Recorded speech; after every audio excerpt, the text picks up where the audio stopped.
then it goes back to like, why is it that masturbation is shameful for men, but it's empowering for women?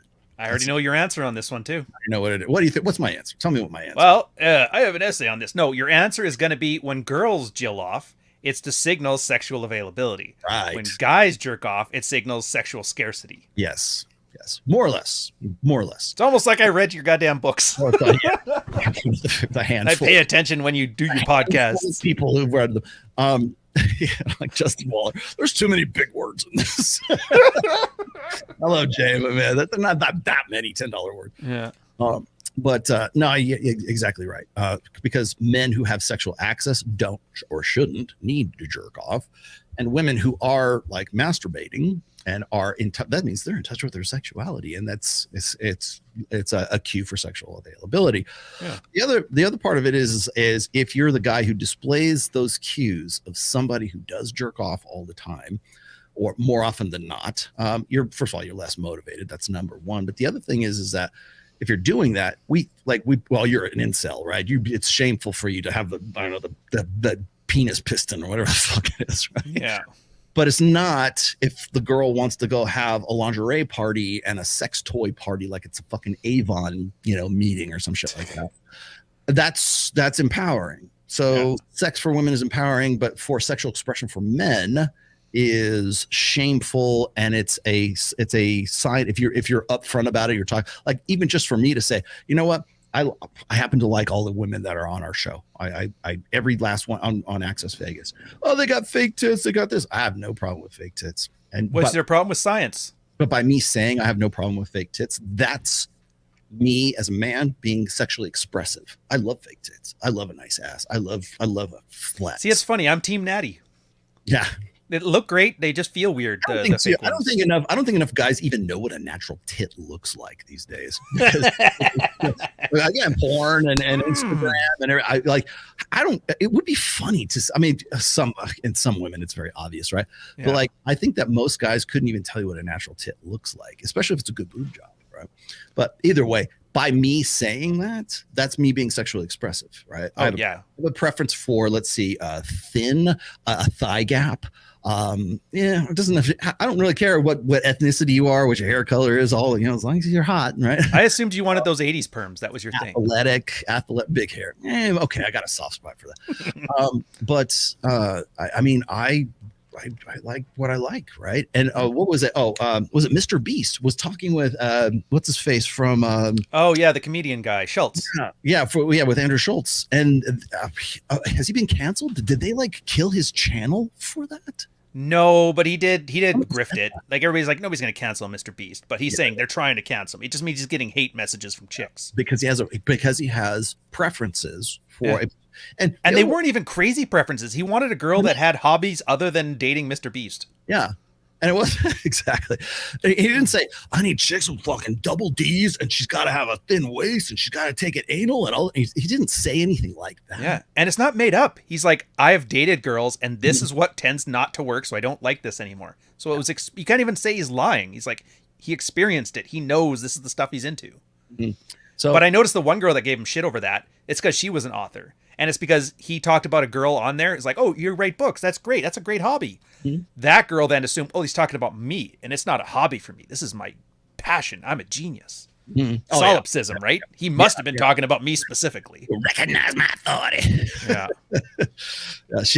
But I looked at that and I go, why are they coming at Mr. Beast? Especially Mr. Beast, man. I mean, take away his money and like ladies, really, come on, Mr. Beast.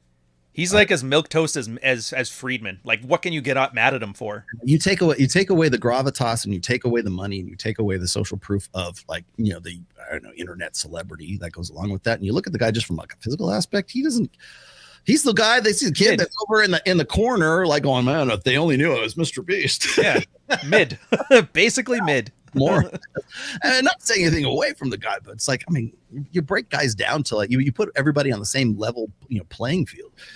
He doesn't get selected. He only gets selected because he's Mr. Beast, right? Yeah. But again, he's being sexually expressive as a guy. and even like in the mildest, most, you know, measured way of expressing that to Andrew Schultz, right? Oh, she checked off all these great lists. You know, she was great. He didn't say like, oh, she's got, you know, she's got a perfect thigh gap. He didn't say anything like that. But it would be funny if he did, though.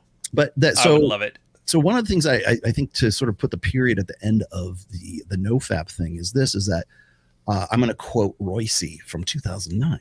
Right? Nice. Feminism is the purpose or the function of the latent purpose of feminism is to maximally restrict men's sexual expression, men's sexuality, while maximally exploding or maximally unleashing women. I'm paraphrasing.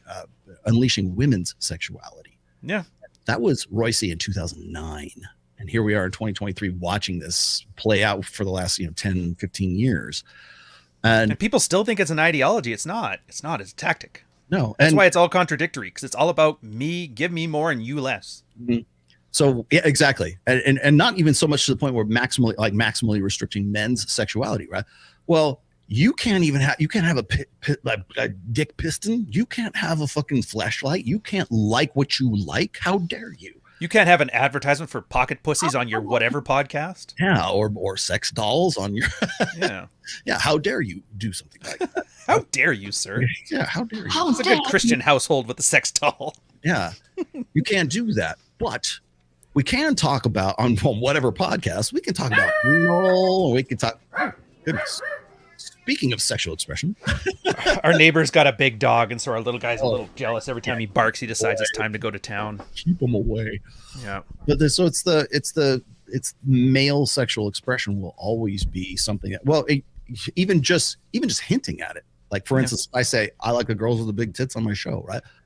There, people go, "Oh my God, how cringe!" Oh my, But if the woman says, "I like guys with big dicks," oh, tell us more. That hits 7 million, views on whatever YouTube Shorts there are.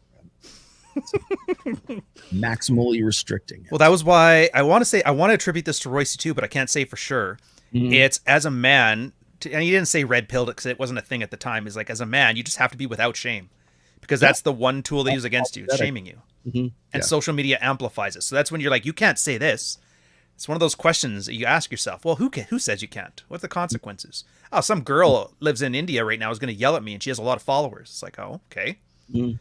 And I think as a guy, it's freeing once you realize, like, I don't need everybody to validate me. I don't need everybody to agree with me. Mm. I'm okay being a bad guy. I'm okay being run up the flagpole.